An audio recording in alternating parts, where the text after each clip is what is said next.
God, what happened at Madison Square Garden? Weren't some police officers attacked? Aren't you in jail?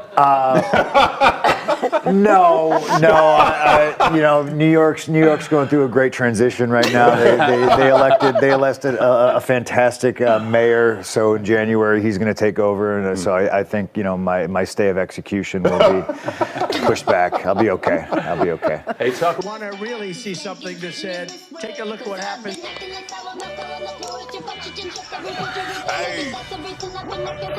Why this beat so cold? We will make America proud again. When you try to kill we will make America wealthy again. And yes, together, we will make America great again. Is SNAP and food benefits something you would bring up to the president? He mentioned yesterday he'd like to meet with you. Did your team reach out? And is this one of the first areas of conversation? My team reached out to the White House to fulfill a commitment I made to New Yorkers over the course of this campaign, a commitment that showed a willingness to meet with anyone and everyone so long as it was to the benefit of the 8.5 million people that call the city their home, and so long as it would help to address the affordability crisis that is pushing so many of them out of this city. And SNAP is a critical part of that, because what we see is that New Yorkers are struggling to afford groceries. The president ran a campaign where he spoke about a promise to deliver cheaper groceries, a promise to reduce the cost of living. We are seeing his actions and that of his administration in Washington leading to the exact opposite effect for New Yorkers. And I will go to make the case to the president and to anyone, frankly, that these are the kinds of things we need to change if we want to make it easier for New Yorkers and for Americans to afford the day-to-day necessities of their life. Sir, it sounds like Mayor Adams is inviting the Prime Minister to come to New York, perhaps to attend your inauguration. What do you make of that? Do you find that divisive? I find Mayor Adams' focuses in these final weeks and months of his administration to be perplexing, to say the least. This is a time when New Yorkers are on the brink of being priced out of the city that they call home. And his actions have little to do with that affordability crisis. And what they show, in fact, is why New Yorkers are so desperate for a new administration, one that will focus on the needs of the city and will look to speak to working class New Yorkers as to what those needs are, as opposed to war criminals. You said you would arrest Benjamin Netanyahu based on the 2024 International Court arrest warrant. Next UN General Assembly, as mayor, would you do that?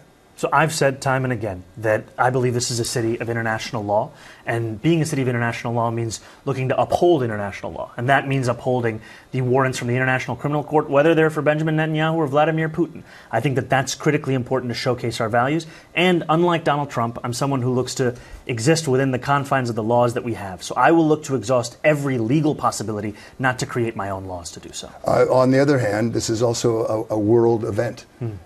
Does that not count a little bit? Well, I think we are a global city, but I also think what New Yorkers are looking for is consistency in the way in which we talk about our values and follow through on them. And that's why I think these warrants from the International Criminal Court, they are worth fully exploring every legal possibility to actually follow through on. It's been 2 weeks since we won the election. We've been pretty busy. Rejects the Democratic Socialist Zohran Mamdani. Too often, this is a time of just celebration as opposed to preparation. We want to make it both. A lot of these things are new, but one of them is pretty old: fundraising. Well, why are we fundraising? Well, we have less than 50 days until we take office. This bastard making all these cringe videos now, begging for money. I tell you. Yeah, they got y'all. The socialist communist scam. Yeah. Good luck, New York City. They got y'all. Yeah, they need 4 million. Hope y'all donating. Y'all send your money in. Send your...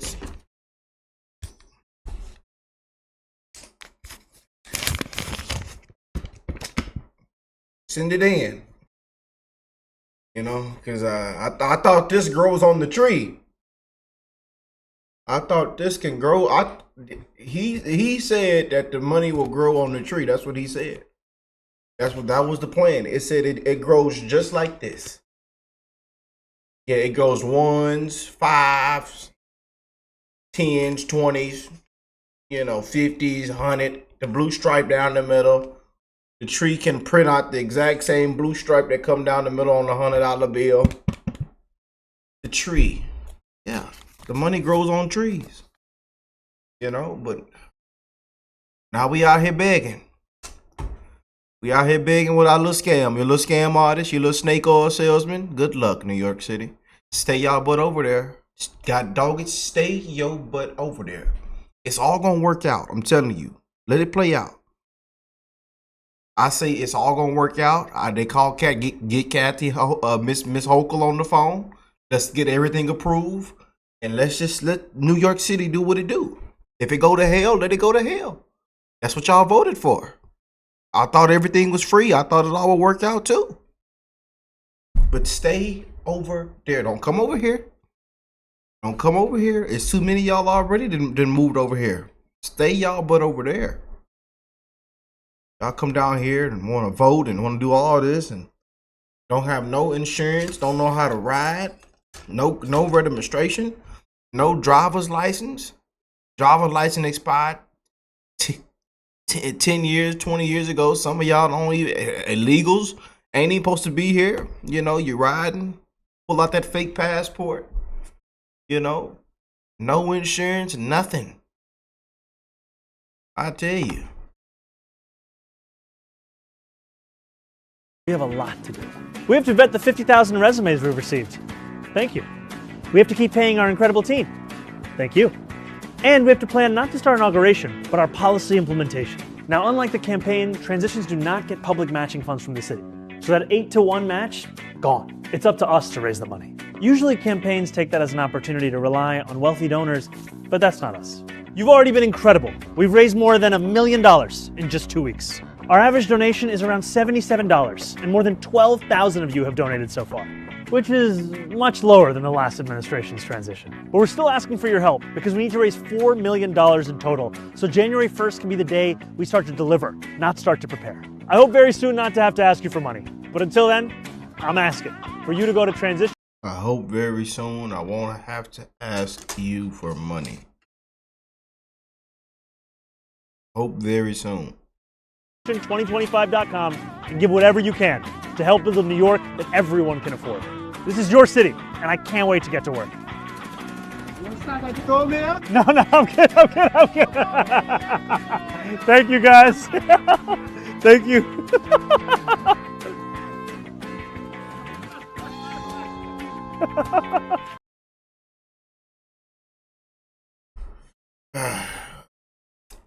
I really do want to see this how this all works out, y'all. You know, I kind of want everything to be, you know, approved and this happened, and I wanted to see how it works out. Because they told me that it doesn't work this way. So I want to see how this all works out. Good luck, New York City. Yeah. We can smile and make the nice little begging videos all we want, but, you know, the truth will prevail. It always does. Oh, hell. And one of the things that we've said, beyond saying that we're going to make this a sanctuary city for LGBTQIA plus workers, beyond saying that we're going to establish an office of LGBTQIA plus affairs, is also that we're going to provide $65 million in funding for gender-affirming care, the same amount of funding that the federal government threatened to pull out from local providers for that kind of work. And in this moment especially, if we want to fight the Trump administration, we have to do so by fully funding our own services, taxing the wealthiest New Yorkers and corporations here. Yeah. Boy, it's like every video we see is just, man. One of the things that's so frustrating is that, like, while Mamdani runs and wins on what? The unaffordability crisis, right? That's what he's laser focused on the whole time. The biggest issue that actually matters in New York City.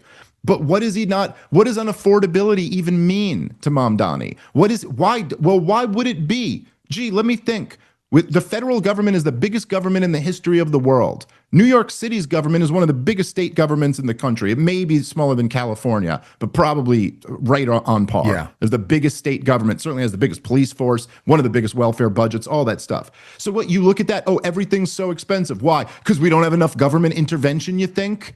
You know, the whole thing, wait, what was Ron Paul's thing always was end the Fed. And why end the Federal Reserve? Because it's fiat currency. A government shouldn't be able to print money out of thin air. That's why you need to be on a gold standard. You need to have some type of like restraint on the government. Because what happens is, this is essentially the whole game here, right? Is that we can't afford the government that we have.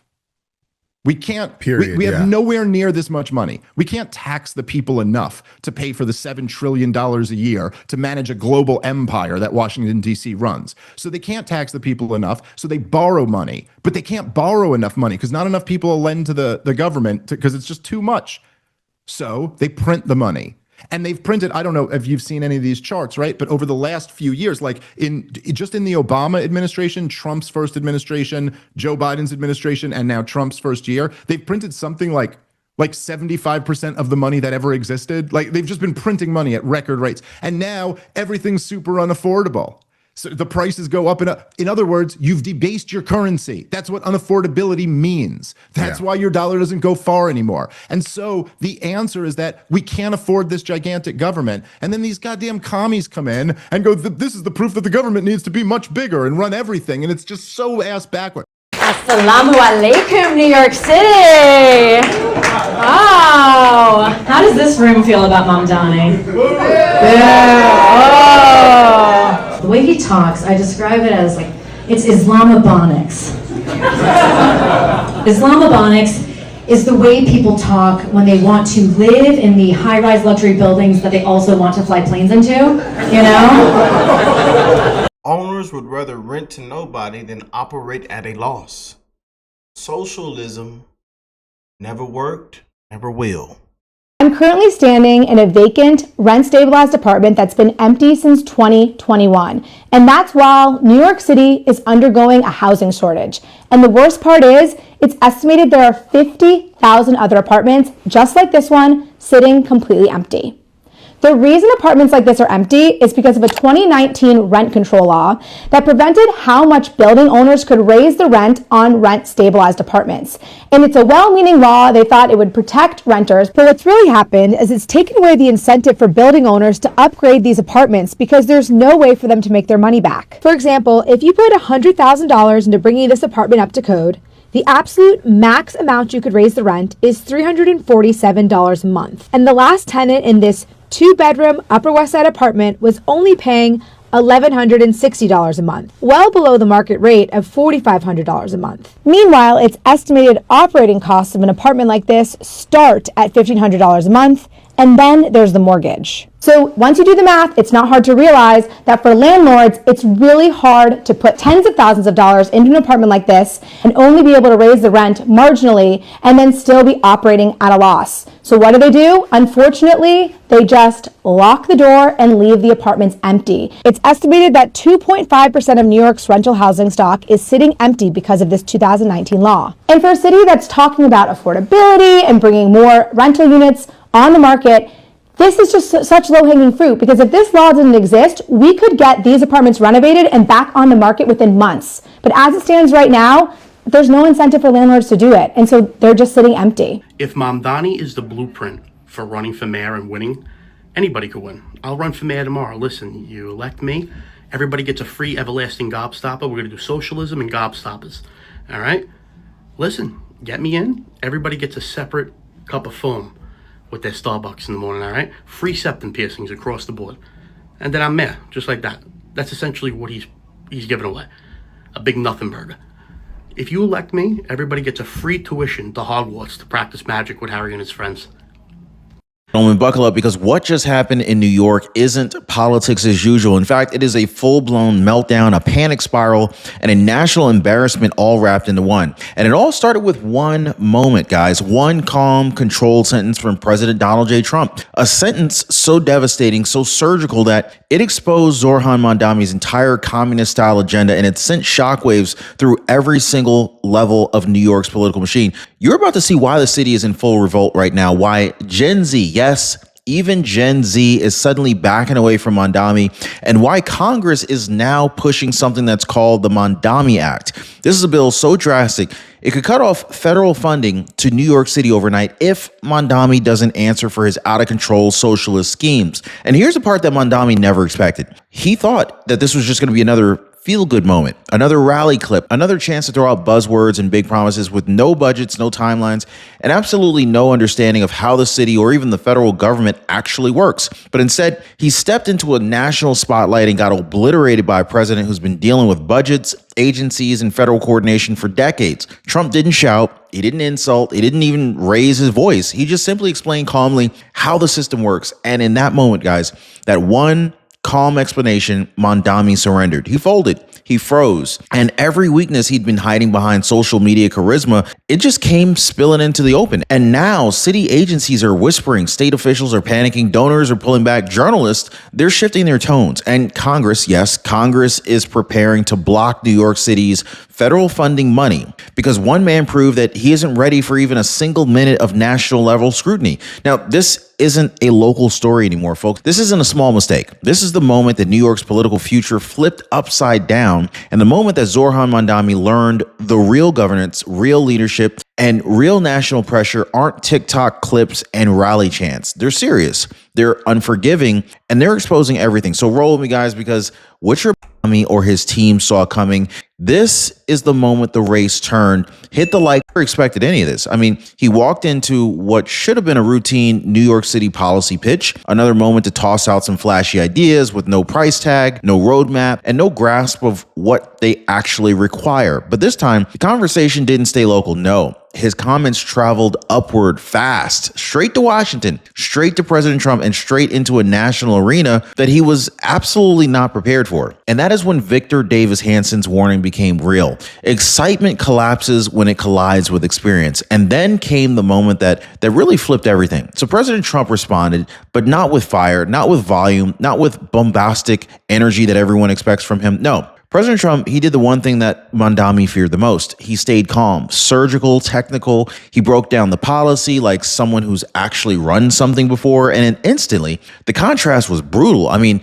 one man understood the system inside out, but the other suddenly exposed, fumbling, unsure, visibly overwhelmed. Trump didn't have to attack Mamdani. He just simply showed the difference between competence and cosplay. And look, before we even get to the next part of this breakdown, I do want to take a second to suddenly explain about your medical health care, literature, and pay. Most not just since people took a closer look at Mamdani's proposals, free transit, citywide rent freezes, massive zoning overhauls, and taxpayer-funded expansion schemes, it became obvious why conservative outlets began calling this a communist-style urban plan. These weren't small ideas. These were sweeping, government-dominated restructurings of the entire city. Now, for the moderates, even some Democrats, the alarm bells went off instantly. It wasn't just the plans that were extreme. It was that Mamdani had no operational blueprint to execute any of it. It was almost like he was flying by the seat of his pants, just slogans and vibes. But the real damage came from inside City Hall, because when the cameras were off and the microphones were gone, internal staff started whispering the truth. There's no way to fund this. Agencies reportedly rolled their eyes at his budget, and the budget analysts actually privately admitted that the proposals weren't just unrealistic, they were structurally impossible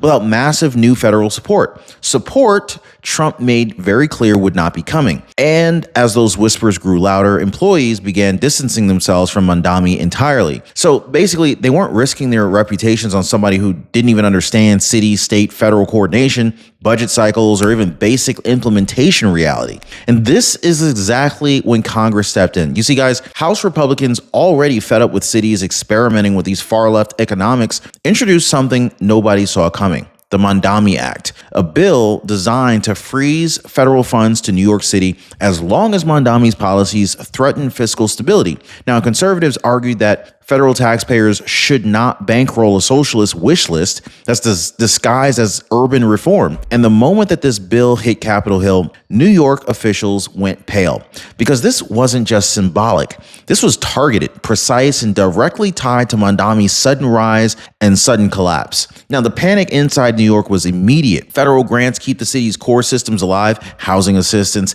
transit safety upgrades, emergency programs, school support. Budget officers knew instantly. If the Mamdani Act gained momentum, the financial fallout wouldn't be theoretical. It would be catastrophic. Now, we're talking billions of dollars at risk here. I mean, city departments began scrambling, quietly preparing contingency plans. Some even started freezing projects. I mean, this was huge. Others began whispering that Mamdani had put the entire city in jeopardy. That fear right there wasn't exaggerated. Everyone understood the reality, and for the first time, federal support could truly be cut. And this is really, really alarming. And then came the generational shocker. Gen Z flipped. The same voters who love Mamdani's energy suddenly pulled back the moment that they saw him freeze under real pressure. Fox News wasn't wrong. I mean, Gen Z loves disruptors, but only the ones who look prepared. So when Mamdani started stumbling through explanations while Trump calmly broke down federal constraints, younger voters felt the vibe shift. Their bigger complaint? Well, he makes promises, but he just can't explain the basics. Early polling even showed Gen Z saying Trump sounded more competent. That's when the true panic set in. Like most communist socialists.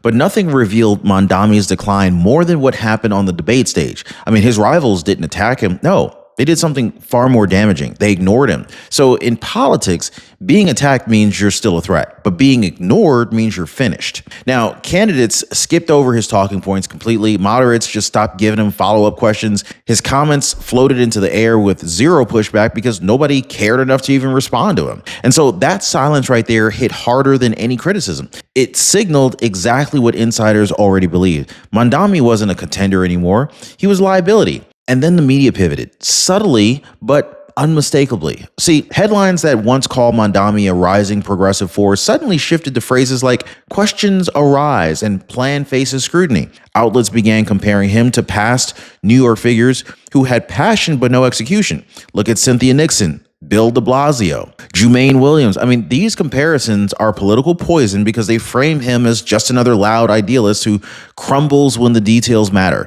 So it wasn't an attack, it was a recalibration. And once the media switches angles like that, the public follows every single time. But the real damage wasn't happening in newsrooms. It was happening in boroughs, at town halls across Queens, Brooklyn, Staten Island, even Manhattan. Voters, they started asking brutal, basic questions. Does he even understand how the system works? Like, can he handle real responsibilities? These weren't angry questions. These were doubtful ones. In fact, the doubt spreads faster than the outrage. And moderates don't trust him. Progressives got nervous. Even his own base looked uneasy. So once the seed of the uncertainty starts to take root in New York politics, it snowballs. So for Mamdani, that snowball was already rolling downhill at full speed. And then the criticism spread beyond politics. Independent commentators, people who don't side with Trump or Democrats, they started saying the exact same thing. Mamdani's ideas outpace his preparation. And that's the critique that no politician can escape because it's not ideological. It is competence-based. Analysts pointed out how often he announces sweeping change with no logistical framework, no coordination plan, no timelines, no budgeting structure. I mean, once independents framed the issue as a readiness problem, the narrative expanded beyond partisan debate. Suddenly, even non-political observers began questioning whether Mamdani was even ready for real leadership. But nothing hit harder than Trump's now famous line, "We'll help him out a little bit." And that quiet little phrase detonated online. Gen Z clipped it, memed it, and replayed it in slow motion because it said everything without saying anything. I mean, Trump wasn't mocking Mamdani. He wasn't even criticizing him. I mean, he was calmly signaling that Mamdani's entire proposal was unserious, unworkable, and fundamentally misunderstood. And that calm tone coming from Trump, of all people, made the entire contrast even sharper. I mean, it told voters one man understands the government and the other one is just pretending. Overnight, the perception gap became undeniable. Now, inside the agencies that actually keep New York running, the fear turned real. I mean, these are departments that depend on stability and strict deadlines, predictable budgeting cycles, and coordination with state and local partners. And they suddenly realized that Mamdani didn't operate in this world. No, his improvisational style might actually play pretty well at rallies. We'll give him that. But it terrifies civil service professionals that are overseeing transit systems, housing programs, emergency operations. Staff began routing around him, seeking other points of contact to avoid being pulled into these unsustainable initiatives. To them, Mamdani wasn't just inexperienced. He was becoming a risk to operational continuity. And up in Albany, The patience evaporated. In fact, state officials in Albany, already stretched thin by New York's financial constraints, saw Mamdani's proposals as unfunded mandates waiting to blow up their own budgets. I mean, quiet conversations already began circulating about slowing down his initiatives and blocking others outright and demanding clearer cost breakdowns before approving anything. Albany knows New York City cannot operate independently. No, it can't. It relies on state authority, state funding, and state coordination every single week. And Mamdani's confusion about that structure, it didn't just raise eyebrows, it reignited old concerns and forced leaders to question his entire readiness. Now, inside the Trump administration, Mamdani's rise wasn't viewed as a local oddity.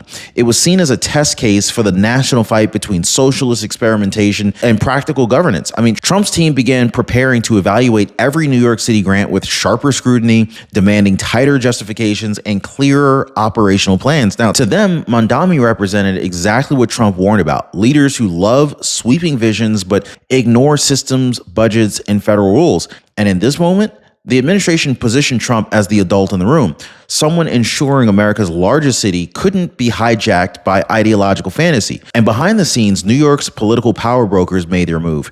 Donors quietly paused their contributions. Endorsements that once seemed guaranteed were suddenly under review. And consultants, they began pulling candidates aside, advising them firmly to avoid aligning with Mamdani's brand of politics. The shift wasn't dramatic, it was strategic. It was subtle, it was deadly. Politically connected insiders, they recognized the pattern. Once a candidate looks unprepared on the national stage, they rarely recover from that. And no one wanted to be tied to a sinking ship like Mamdani. And the quiet retreat of New York's elite signaled something unmistakable. Mamdani's momentum had reversed. Now, Gen Z's final break came when they watched both men side by side, Trump calm, controlled, technical. Mamdani shaky, improvisational. I mean, like almost stunned the conversation had scaled beyond New York City. Now, independent creators on TikTok and YouTube replayed this moment frame by frame, mocking Mamdani's confusion and praising Trump's surprising steadiness. I mean, for a generation that's obsessed with authenticity and competency, the contrast was fatal. They weren't choosing ideology, they were choosing stability. And Mamdani's inability to answer some basic operational questions, it convinced them that he simply wasn't ready for national level responsibility. Now, Trump unexpectedly became the grown-up in the room. So at this point, even left-leaning analysts had to admit the truth. Without details, timelines, or structured execution, Mamdani's sweeping proposals collapsed under their own weight. Conservative commentators called them communist fantasies, but the most damaging critiques actually came from progressives who said that the ideas were emotionally appealing but logistically impossible. Now, without operational grounding, every promise fell apart. Now, what began as a bold vision now looked like performative politics, big speeches, no substance, and once the narrative shifted to he can't execute, it didn't matter how inspiring the rhetoric was. The agenda itself began to crumble. Now, across the city, the question shifted from, do we like Mamdani? To something far more dangerous. Can he survive national scrutiny? Now, city officials began doubting whether his proposals could withstand federal review, especially under a Trump administration that demands strict compliance and clear operational plans. Pressure mounted for Mamdani to demonstrate recovery, but nothing improved. His messaging got vaguer and vaguer, his answers softer, his confidence started getting thinner, and inside City Hall, leaders concluded that what many people were already whispering, this wasn't a stumble, this was exposure. And the moment happened. The entire race recalibrated around it. So in the end, it wasn't the clash itself that transformed New York's political landscape. It was really more of the gravity that followed it. I mean, Trump's calm dismantling of Mamdani didn't just reveal a weakness. It triggered a chain reaction across agencies and donors, voters, media, and lawmakers. Every institution pulled back. Every ally reevaluated. Every critic sharpened. And once that shift began, it never stopped. So this was the moment that the race turned, quietly, unmistakably, permanently. Because in politics, the truth is simple. I mean, you can talk your way into the spotlight, but you can only prove your way out of it.